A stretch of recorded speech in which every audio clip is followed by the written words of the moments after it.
All right, hello. And in today's video, we are talking all about how to train for ultralight hiking. And I'm going to be exploring some ideas and some strategies which I truly do believe can make a dramatic difference to any ultralight hiker's enjoyment, comfort, and ultimately their performance out on the trail. Now, when it comes down to it, there are many hikers out there that want to make their adventures a little bit easier. So many of us have gone out on an overnighter or multi-dayer and be like, oh my gosh, that was way harder than it needed to be. And typically when we are in the hiking community, when things do feel tough, the first consideration most people lean towards is to drop their pack weight, which is absolutely fair enough. In all honesty, most people, and myself included, when we go out in the early beginning days of our hiking, we absolutely overpack. We carry too much weight, and shaving a bit of weight off can make a big difference. However, as we are going down that approach and as we're reducing pack weight and reducing base weight and really taking things down, this ultralight approach, it can definitely be beneficial, but it can only really take you so far. There does become a limit where you can't really reduce things down so much more anymore, or you can't safely reduce things down so much more anymore. And it does get you to a point, but sometimes things still feel a bit tough. And while many people out there are perfectly happy to spend a tremendous amount of time, attention, and money, because obviously ultralight hiking isn't the cheapest thing in the world, into reducing their pack weight, I would argue, and I firmly do believe, there is one thing which just seems to be neglected in the ultralight community, which can actually make a dramatic difference to your hiking, and that is your training and physical preparation.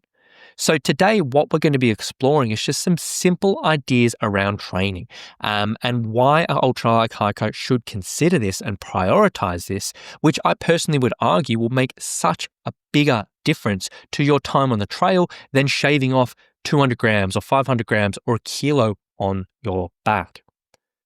So why train for ultralight hiking? Let's cover this at first. At its core, we all know ultralight hiking, pretty simple.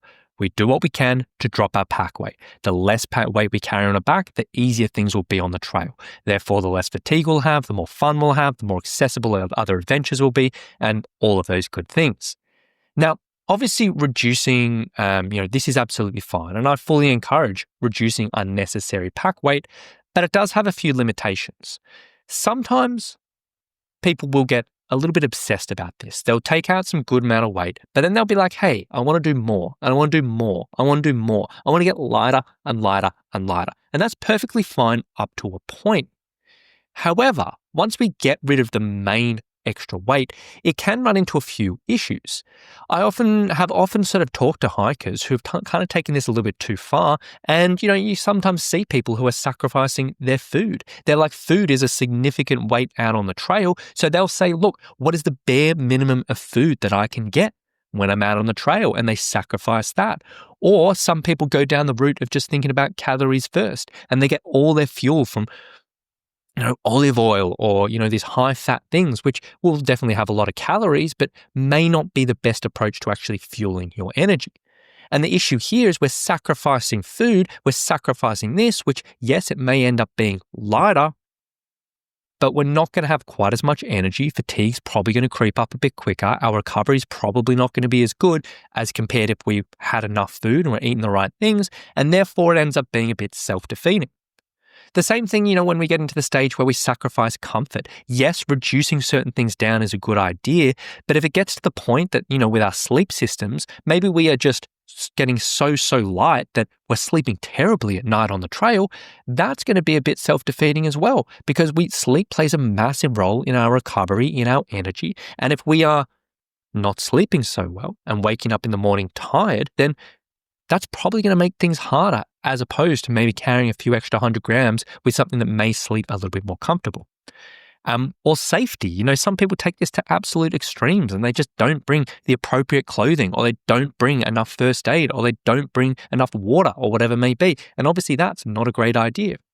And then on top of that, obviously everyone knows ultralight hiking, it's not the cheapest hobby in the world. Yes, we can invest stuff in, but as we get lighter and lighter and lighter, it definitely does get a little bit more expensive. None of these things are particularly amazing. And none of these limitations are something we really want to fall into.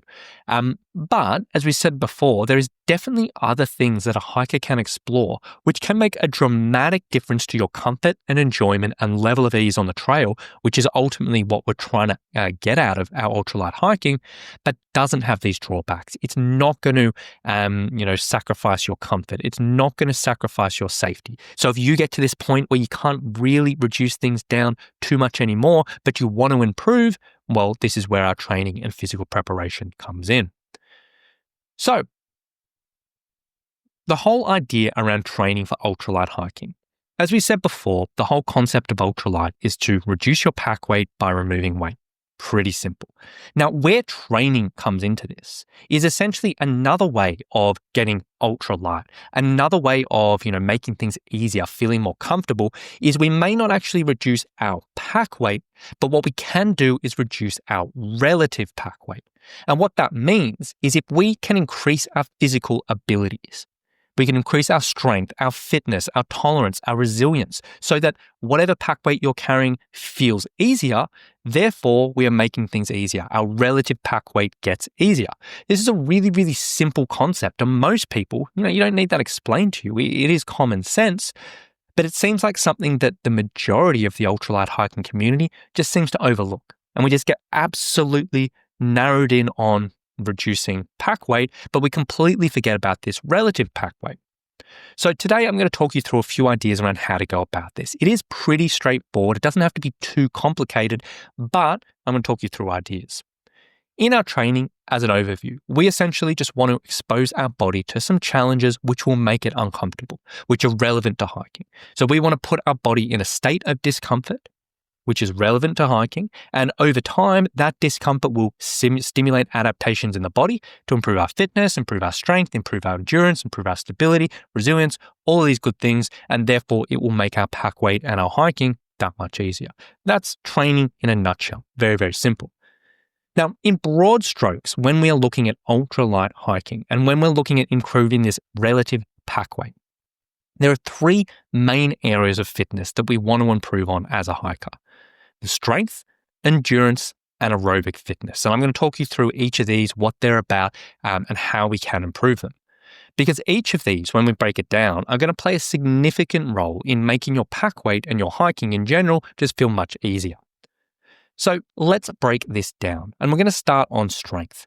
Now, muscular strength is essentially the maximal amount of force your muscles can produce. We all know muscle strength, how we can move things around, and it is very, very relevant to hiking.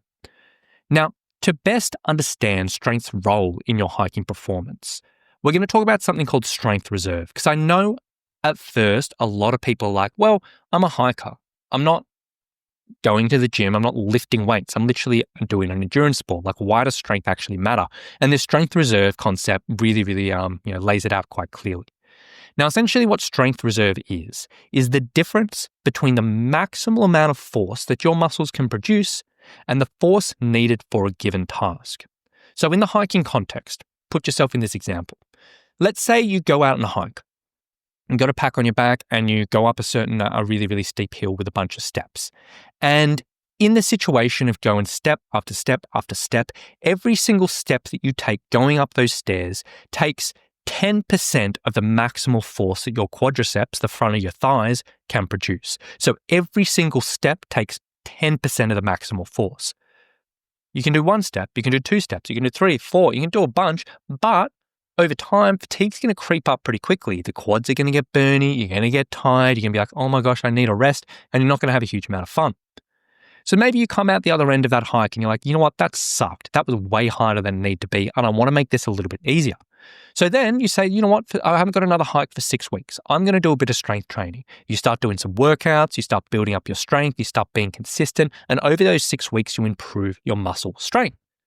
And essentially this time, after 6 weeks, you go out on this trail, you come across the same set of stairs with the same pack weight. But this time, because you've improved your strength, every single step you take uses 5% of your maximal force. This is going to be significantly easier for you. It's going to feel easier, it's going to reduce fatigue, it's going to help you go quicker, and ultimately just get through the hike.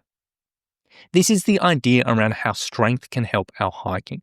A lot of hikers overlook this, but it's so significant. And when we're looking at this relative pack weight in the ultralight hiking context, this can make dramatic differences. Now, the way we develop muscular strength is through challenging strength training, or we can call challenging resistance training. So applying challenge to the muscles by using dumbbells or barbells or a backpack or bands or body weight or whatever it may be, applying challenge, giving it stimulus to adapt and to get stronger.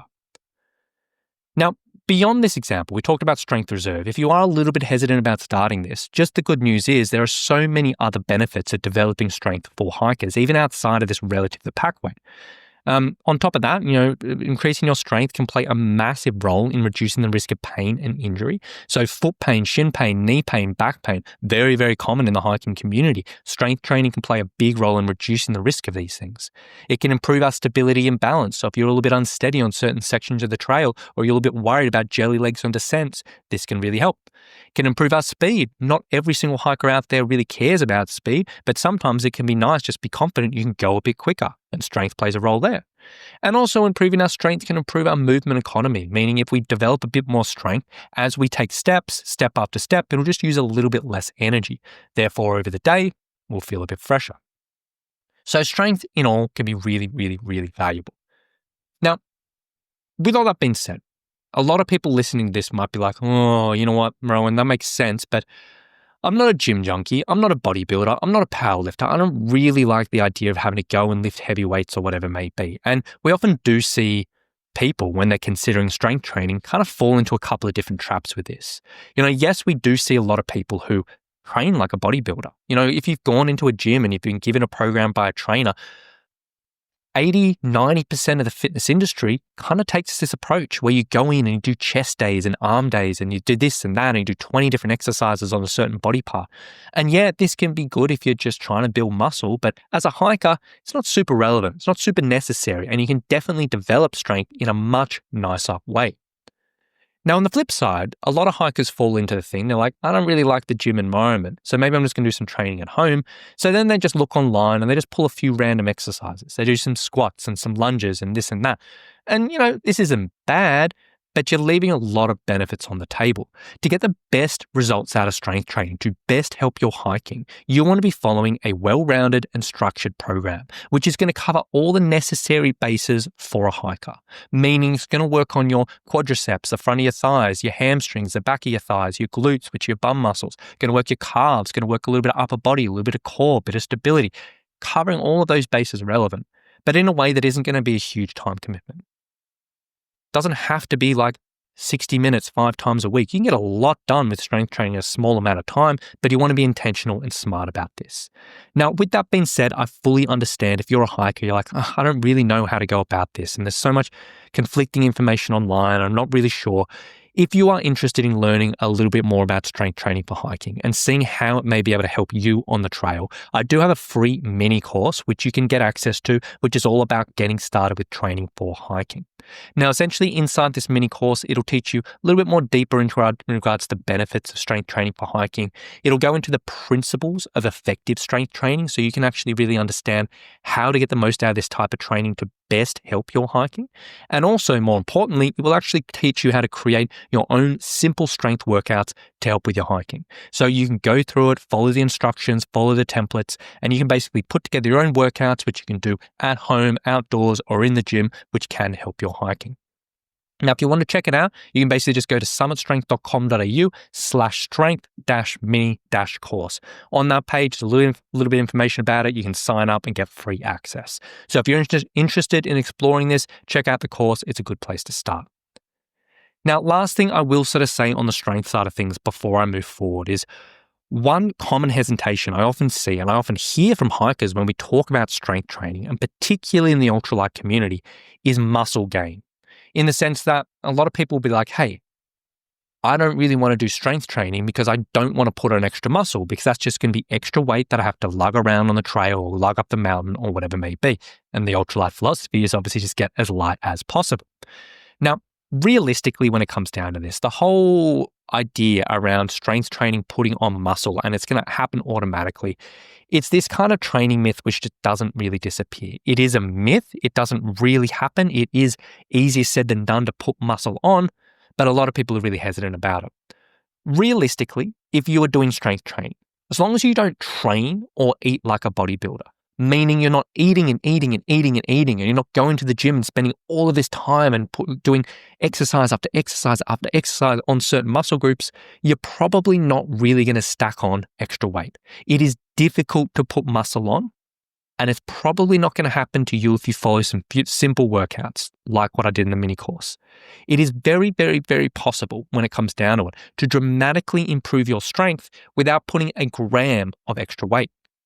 That may sound a little bit backwards because a lot of people, think about, okay, bigger muscles can equal more strength. And that's absolutely true. If we build up bigger muscles, we can probably exert more force and increase more strength. But one thing a lot of people don't understand or don't realize is more strength doesn't always come from bigger muscles. Yes, we can get extra strength from more muscles, but that's not the only way we can get stronger. The majority of strength development we get from our strength training or from anything else we're doing doesn't come from more muscle. It comes from improving the efficiency of the pathways between our brains and our muscles. And essentially improving that connection, that efficiency will actually allow us to get stronger and stronger and stronger without any change to our actual body weight. It's something a lot of people don't consider. Very, very, very important.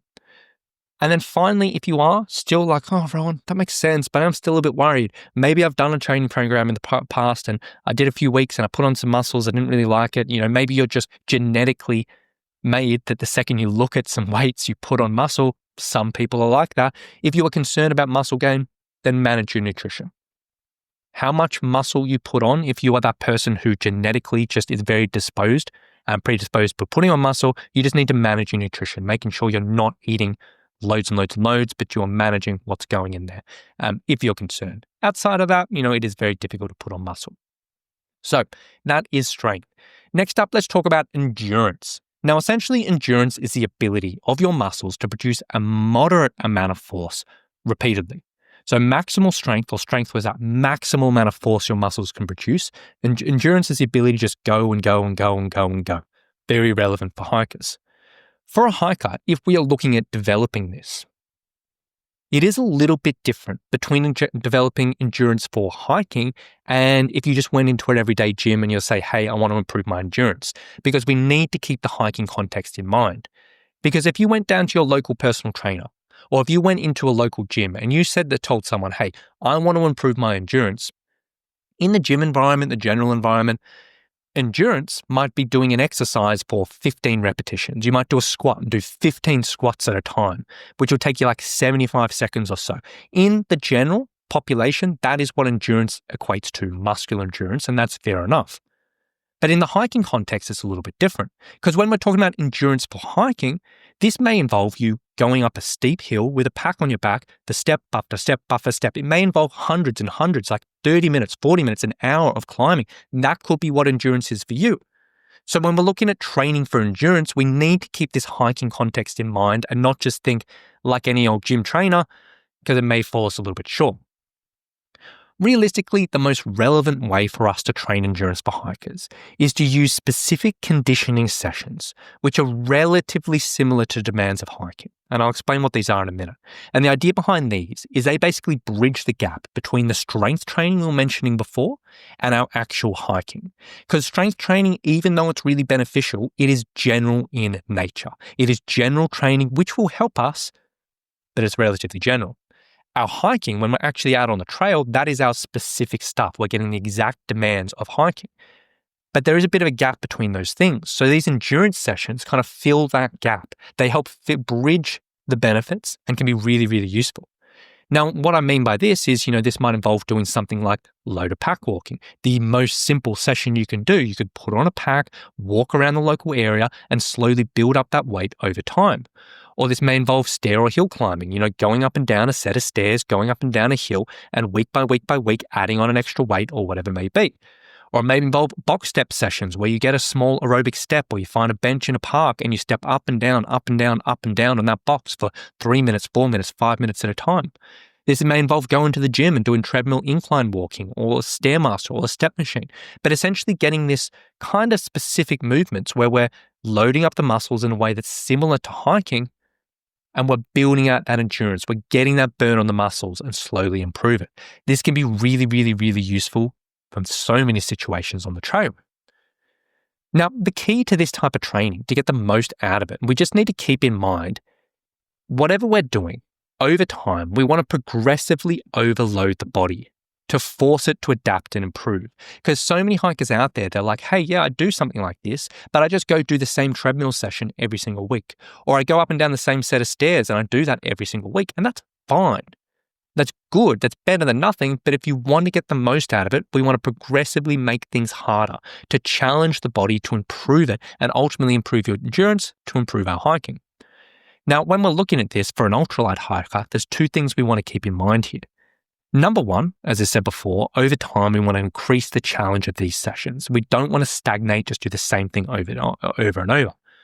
On top of that is when we're looking at this as an ultralight hiker, it can be really, really, really beneficial to use these sessions to actually get heavier with your pack weight than you would with your trail. So what I mean by that is if you're an ultralight hiker and you've dialed in your gear and you're really, really good, and the heaviest you ever go out on the trail is 7 kilos, these sessions you don't want to limit to 7 kilos. These sessions you want to overload it. You want to get up to 8, 9, 10, 11, 12, whatever. But you want to challenge the body here to develop this endurance so when you have that pack on the trail, it feels much easier. Now, to give you an example of kind of how this may play out over a training process, because I know that's like, yeah, endurance sessions, this and that, like, it's a little bit airy-fairy. To give you a really clear-cut example of how this may look, this is a really simple example 12-week plan. And let's say in this context, your pack weight on the trail, when you go out on your adventures, you've dialed it into 7 kilos. You're like, that is what I carry. I never carry anymore. So in this situation, we may look at, okay, first 4 weeks of training, once a week, I'm going to do some loaded pack walking. I'm going to put on a pack. I'm going to walk around the local area for 40 minutes, 60 minutes, 90 minutes, whatever it may be. Week 1, we may do 7 kilos. We carry the same amount of pack weight we do our hiking. That'll feel pretty easy because it's only like 40 minutes compared to 5 or 6 hours. Week 2, we do 8 kilos. Week 3, we do 9 kilos. Week 4, we do 10 kilos. At the end of that, the 7 kilos will feel much easier. It's very, very basic, but very, very simple.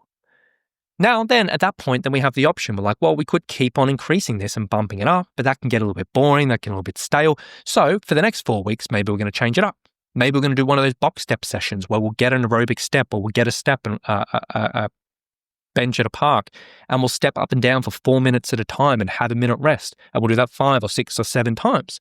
Week 1, we'll go back to that 7 kilo pack. We'll do that and work through it. Week 2, 8, week 3, 9, week 4, 10. Again, we've got this progression. We're challenging the body. We're getting used to this stepping with this heavier weight. So therefore, at the end of these sessions, it'll be much easier on the trail. Again, we could look at this situation and say, hey, we could keep on doing this, but maybe it's time for a change. So the next 4 weeks, maybe we'll go do a stair session. We'll find a local set of stairs and we'll go up and down, up and down, up and down for 30 minutes or 40 minutes or something like that. And again, we just follow that progression. We pull the pack weight back and slowly build it up. As you can see over these 12 weeks, we started off with something pretty simple. It's pretty easy, but it does overload the body over time. Then we get a bit harder, then we get a bit harder. And you can see, if you go through this, if you go out on the trail and you're doing your hikes and you've got those 7 kilos on your pack, it's probably going to feel way, way, way easier. So very, very simple. So that's our endurance. Next up, let's talk about aerobic fitness. So aerobic fitness ultimately is the single most important area of fitness for any hiker out there. There's no argument about that. Developing our aerobic fitness it basically will allow us to go for longer periods at faster speeds with less fatigue, meaning get through longer hikes quicker with more energy. Pretty good. This is ultimately best developed through long duration, lower intensity cardio sessions. So sessions where you can go for 30 minutes, 40 minutes, 60 minutes, 90 minutes, multiple hours at an intensity that doesn't really get us outrageously tired, but we can just sustain it for long periods of time. Now, if we're hiking regularly, this will develop us. Like hiking is an aerobic sport. Hiking is an aerobic activity. If you are doing lots and lots of hiking over time, this will improve.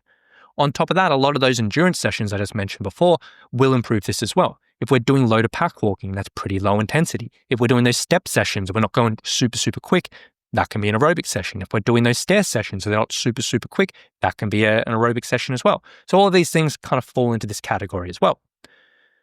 I would sort of say if you are not hiking regularly, and what I mean not hiking regularly, if you're not hiking every single week, it is probably going to be beneficial to include some other type of aerobic fitness in your week. So maybe once a week you go out and do a cycle for 40 minutes or 60 minutes, or maybe just go out for a nice long walk, or maybe you do some extra endurance sessions. You do some stair and hill stuff, but without a pack. So you're not doing too much pack work in the week or whatever. If you're not hiking every single week, it's probably worthwhile slipping something in here. So over time, we can develop our aerobic fitness, and over time on the trail, we're going to feel much more comfortable. Now, with all that being said, covering the strength, covering the endurance, covering the aerobic fitness, this may sound like a lot to cram into your week. But I promise you, you would be surprised at how little time investment you need to put into this type of stuff to see significant improvements. And off the top of your head, you might be like, oh my gosh, Rowan, that's like every single day I've got to train for, I've got to put all these hours in. But if you're doing the right things, if you're being intentional about your sessions, if you're programming out in the right way, you can get incredible benefits without an outrageous amount of time investment. To give you a couple of examples here, what a typical week may look like. Example number one, say you're hiking regularly. You're going out and you're hiking every single week in one way, shape, or form. You may twice a week do 2 strength sessions. And this could be anywhere from 20 minutes at a time up to 60 minutes at a time, depending on how much time you want to commit to it. On top of that, you may do one of these endurance sessions a week. You may do 30 minutes to 60 minutes or whatever it may be. Those sessions plus your hiking over 4 or 5 or 6 weeks, you're probably going to see some really, really, really good improvements. It doesn't take an outrageous amount of time, but it can be really useful. Alternatively, if you're in the situation where you're not hiking regularly, maybe you're hiking every 2 or 3 or 4 weeks or whatever it may be, it can be pretty similar. 2 strength sessions, 1 endurance session, and then maybe 1 steady cardio session, where on the weeks you're not hiking, you go out for a nice long cycle. You do some just walking sessions, or whatever it may be. And again, that's 4 sessions in a week. It's not outrageous, but it can go a long way. Now, I am sort of, this is a basic outline. There are many, many ways of going about this. And I have a lot of hikers who have different schedules or different time commitments who, may end up doing, 3 strength sessions in a week for 10 minutes and then a longer endurance session or whatever it may be. There's a million and one ways you can build this out and break it up into a week. But I just want to give you an example of kind of how it may look. That a lot of people get in their head they've got to train every single day and they can dedicate all this time. But if you're smart with your training, it doesn't need as much as a lot of people may think. Now, finally, even looking at this breakdown, I fully understand some people, if they're even still watching this video, you may still be thinking like, why even bother? Ultralight hiking, isn't that just objectively easier for me to reduce weight? There's less effort, less time. Yes, I've got to spend money, but, I don't have to dedicate hours to this. I can just click on something and buy it. And yeah, this is true. Dropping weight doesn't require physical effort, just research and money. But beyond what we've sort of talked about today, there are so many other cascading benefits of effective training. Beyond the relative strength, as we said, is specific for the ultralight community. Hiking specific benefits, good training will, as I said before, reduce the risk of pain and injury. So significant. Will improve your balance and stability, will reduce your fatigue, and ultimately just let you get out on your trails feeling more comfortable, more confident, and just be able to go out and have a good time. Can help improve your speed, help improve your confidence, all of these things. As more general health benefits, training can help bone density. So many hikers out there are worried about bone density at certain stages, and training plays a big role in this. Cardiovascular health, just generally being healthy and reducing the risk of certain conditions, training is going to help with that.